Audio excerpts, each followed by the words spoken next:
আজকে আমাদের উচ্চ আদালতের ডিভিশন বেঞ্চ মাননীয় প্রধান বিচারপতি অপরেশ কুমার সিংহ এবং বিচারপতি এস দত্তপ্রকাশ, এই ডিভিশন বেঞ্চ আজকে একগুচ্ছ আপিল মামলা রায়ে নির্দেশ দিয়েছেন যে সর্বশিক্ষা প্রকল্পে যে সমস্ত শিক্ষক যারা তেসরা সেপ্টেম্বর 2021 থেকে 23শে আগস্ট 2010 এই সময়ের মধ্যে সর্বশিক্ষা প্রকল্পে নিযুক্ত হয়েছিলেন এবং যাদেরকে রাজ্য সরকার নিয়মিত করেননি, তারা নিয়মিতকরণ হওয়ার যোগ্য, তাদেরকে নিয়মিতকরণ করতে হবে। আপনারা জানেন যে সর্বশিক্ষা প্রকল্পে কর্মরত শিক্ষকদের নিয়মিতকরণ করার জন্য রাজ্য সরকারকে স্কিম গঠন করার নির্দেশ দিয়েছিল তৎকালীন হাইকোর্টের উচ্চ আদালতের প্রধান বিচারপতি কুরিশ এবং বিচারপতি এস.জি. চট্টোপাধ্যায়ের ডিভিশন বেঞ্চ 2021 সনের 23শে ফেব্রুয়ারি প্রদত্ত রায়। তারা সেই রায়ে উচ্চ আদালত বলেছিল সর্বশিক্ষা প্রকল্পে রাজ্যে যে সমস্ত শিক্ষকরা নিযুক্ত আছেন তারা চাকুরিতে নিয়মিতকরণ হওয়ার অধিকারী এবং তাদেরকে 5 বছরের পর নিয়মিত স্কেল প্রদান করতে হবে যাদের 5 বছর হয়ে গেছে। সেই রায় অনুযায়ী এবং রায়ে বলা হয়েছিল যে রাজ্য সরকার সর্বশিক্ষা প্রকল্পে যারা কর্মরত তাদের নিয়মিতকরণ করার জন্য উচ্চ আদালতের রায় কার্যকর করার জন্য স্কিম গঠন করবে এবং রাজ্য সরকার পরবর্তী সময় স্কিম গঠন করেন।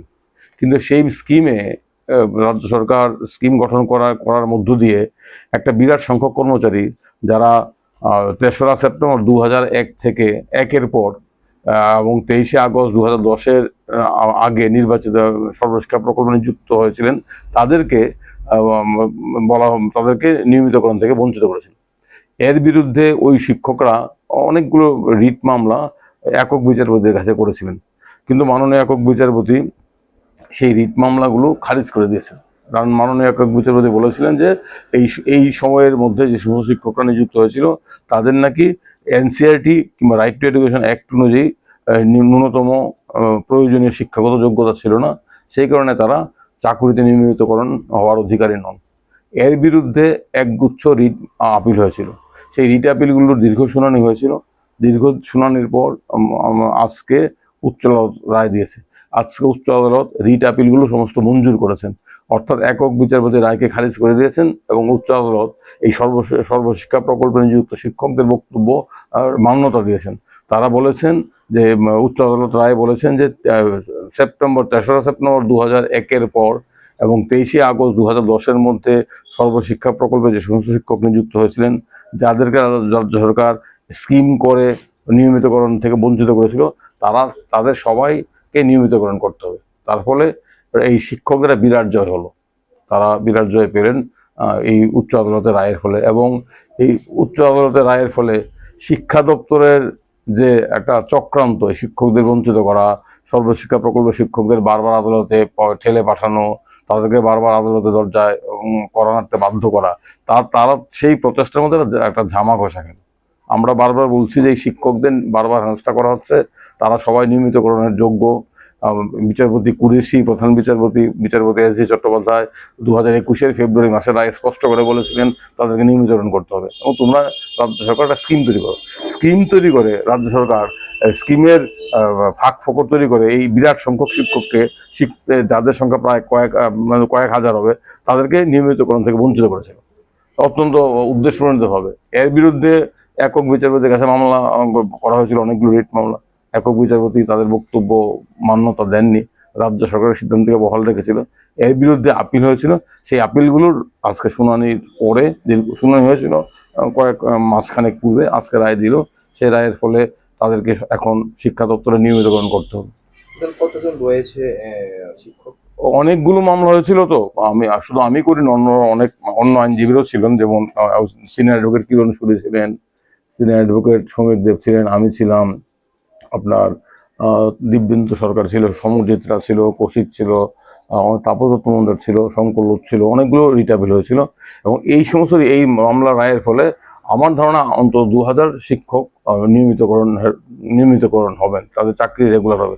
এতদিন অবধি শিক্ষা দপ্তরের আমলারা, কার নির্দেশ আমি জানি না, অত্যন্ত উদ্দেশ্যপ্রণীতভাবে বদ উদ্দেশ্য নিয়ে এই শিক্ষকদের হেনস্থা করছিল, তাদেরকে নিয়মিতকরণ থেকে বঞ্চিত করে তাদেরকে ঝুলিয়ে রেখেছিল।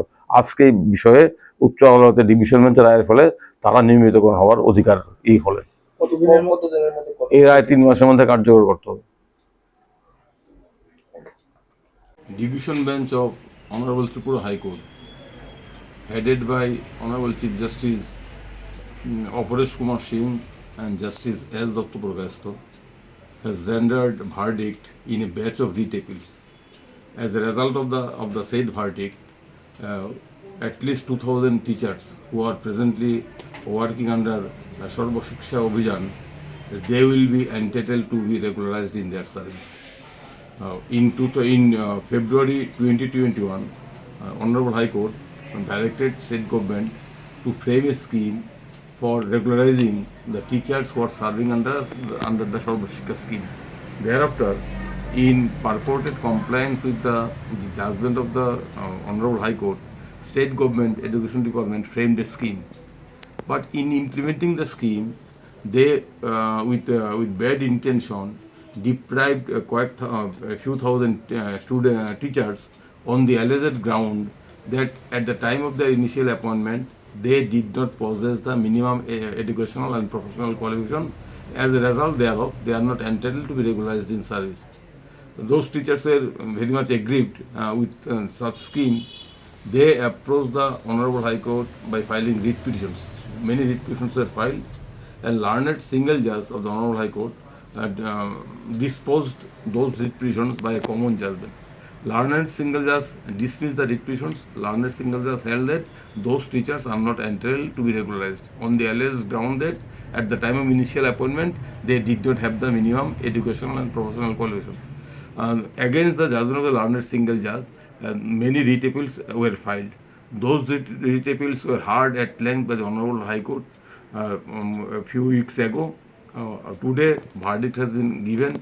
In the verdict, Honorable High Court held that the teachers who have been engaged under the Sarva Shiksha Abhijan after 3/9/2001 and before 23rd August 2010 are also entitled to be regularized in their service, and they should be regularized within next 3 months. And Honorable High Court has also categorically held that they did possess the minimum educational and professional qualification at the time of initial recruitment or engagement.